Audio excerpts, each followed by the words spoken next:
నిన్న వదిలిన ట్రైలర్ని చూస్తే నిజంగా చెప్తున్నా చిప్పు దొబ్బింది పూరి సార్. అది బిఫోర్ ఆఫ్టర్ అని చెప్పుకుంటే.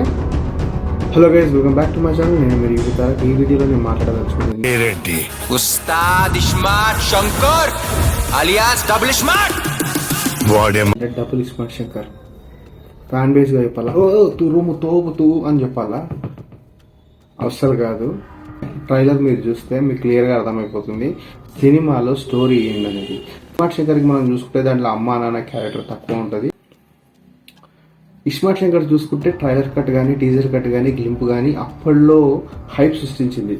పూరి జగన్నాథ్ ఒక కంబ్యాక్ మూవీగా అయింది. రామ్ పోతినేని కెరియర్ లో మాస్ మసాలా మూవీగా నిలిచింది. ఏదైనా ఉంది అంటే బిఫోర్ ఆఫ్టర్ అని చెప్పుకుంటే రామ్ పోతినేనికి పూరి జగన్నాథ్ గారి సినిమా ఇస్మార్ట్ శంకర్ అని చెప్పుకోవచ్చు. కానీ నా వదిలిన ట్రైలర్ని చూస్తే నిజంగా చెప్తున్నా చిప్పు దొబ్బింది పూరి సార్కి. కొత్తదనం కంటే పాతదనం చాలా ఉంది. దానికి తోడు 3.5 నిమిషాల ట్రైలరు మీకు 2.5 గంటల సినిమాని 3.5 నిమిషాల ట్రైలర్లో చూపించేసిండు. ఎలా వస్తారు సార్ థియేటర్కి రావాలి అంటే? ఈ రోజులలో రివ్యూలు చెప్పేవాళ్ళైనా కొంతమంది ట్రోలర్స్ అయినా చిన్న దొరికితే సార్ దాన్ని ఇంత సాగదీస్తారు కదా. ఏ నమ్మకం మీద సార్ మీరు ట్రైలర్ని అలా వదిలేరు? నిజంగా చెప్తున్నా.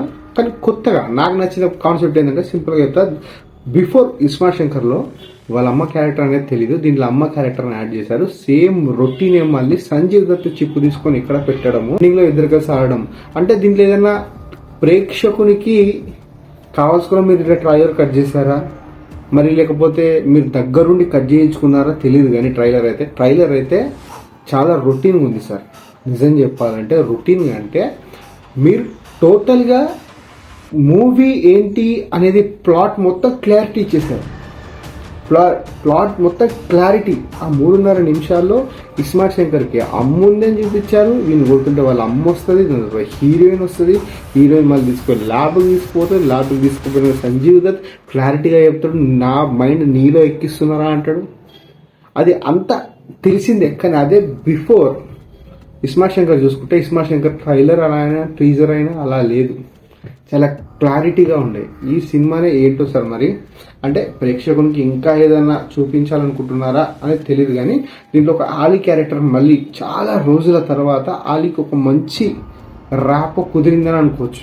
అతని గెటప్ అని ఆయన సెటప్ చూస్తుంటే చాలా డిఫరెంట్గా అనిపించింది. ఆ గెటప్ అయితే వాస్తవంగా చెప్పాలంటే దీంట్లో మనం హ్యాపీగా నవ్వుకోవడానికి ఆలీ ఉన్నాడని తెలుస్తుంది. కానీ ఆ ట్రాక్ ఎలా ఉంటుంది అనేది కూడా మనకు కూడా తెలియదు. పాటు కూడా మనీష్ శర్మ గారి మ్యూజిక్ అయితే మీకు తెలిసిందే. వచ్చిన మారు ముంతా చోడు చింత కానీ ఇలాంటివన్నీ బ్లాక్ బస్టర్లో అవుతున్నాయి, ట్రెండింగ్లో ఉన్నాయి. కానీ వీ హోప్ సినిమా చాలా బాగా నడవాలి, ఎందుకంటే ఇది పూరి సార్కి కంబ్యాక్గా ఉండాలి అని అనుకుంటున్నాం. ఎందుకంటే లైగర్ తోటి అతని కెరియర్లోనే చాలా biggest worst openings and disaster చూసింది ఎవరైనా ఉన్నారంటే అది పూరి జగన్నాథ్ గారే. అతనికి అది నథింగ్, అది నథింగ్. కానీ ఏంటంటే పూరి సార్ని మనం చాలా ఇష్టపడతాం ఫస్ట్ ఆఫ్ ఆల్. ఎందుకంటే అతని రైటింగ్ స్కిల్స్ కానీ అతను తీసే విధానం కానీ అతని సినిమాలు అన్నీ చాలా రియలిస్టిక్గా ఒక హీరోని హైపర్గా ఒక మాస్ ఒక రౌడీగా చూపించాలి అంటే పూరి జగన్నాథ్. ఆయనకు మించిన తర్వాత ఎవ్వడు ఉండడు. అంటే ఆయన స్కేల్స్ బార్డర్ దాటి రాస్తాడు హీరో క్యారెక్టర్, అందరికి తెలిసిందే. అలానే ఆయన దగ్గర నుంచి చెక్కబడిన వాళ్ళు ఎంతో మంది ఉన్నారు. ఓకే, ఇప్పుడు మనకి ఇది రామ్కి కాదు, కంబ్యాక్ ఇస్మార్ట్ శంకర్ అనేది ఖచ్చితంగా హిట్ కావాలని కోరుకుందాం. పూరి సార్కి గట్టిగా డబ్బులు రావాలా, చార్మికి గట్టిగా డబ్బులు రావాలా, ఓవరాల్గా ఈ సినిమా కోట్ల క్లబ్లోకి వెళ్దామని మనం దేవుని ప్రార్థిద్దాం. ఇక అంతకు మించిందైతే ఏది లేదు. ఎందుకంటే టీజర్ చూసిన తర్వాత ట్రైలర్ చూసిన తర్వాత హోప్స్ పోయినాయి. ఫస్ట్ ఆఫ్ ఆల్ హోప్స్ పోయినాయి.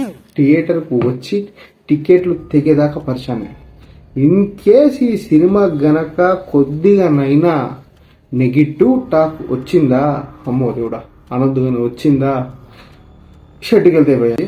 ఇదంతా ఏది కాకుండా పూరి సార్కి కంబ్యాక్ రావాలని కోరుకుందాం. జై హింద్. నేను మీరు ఇవి తరకు ఒకవేళ ప్లీజ్ డూ సబ్స్క్రైబ్ అని నేను చెప్పాను. ఒకవేళ మీకు నచ్చినట్టయితేనే మీకు నేను చెప్పే విధానం మీకు నచ్చినట్టయితేనే ప్లీజ్ సబ్స్క్రైబ్ చేయండి, నచ్చకుండా చేయకండి. ఒకవేళ నేనేమైనా చేంజెస్ చేసుకోవాలి, మార్పులు చేర్పులు అంటే కామెంట్ రూపంగా తెలపండి.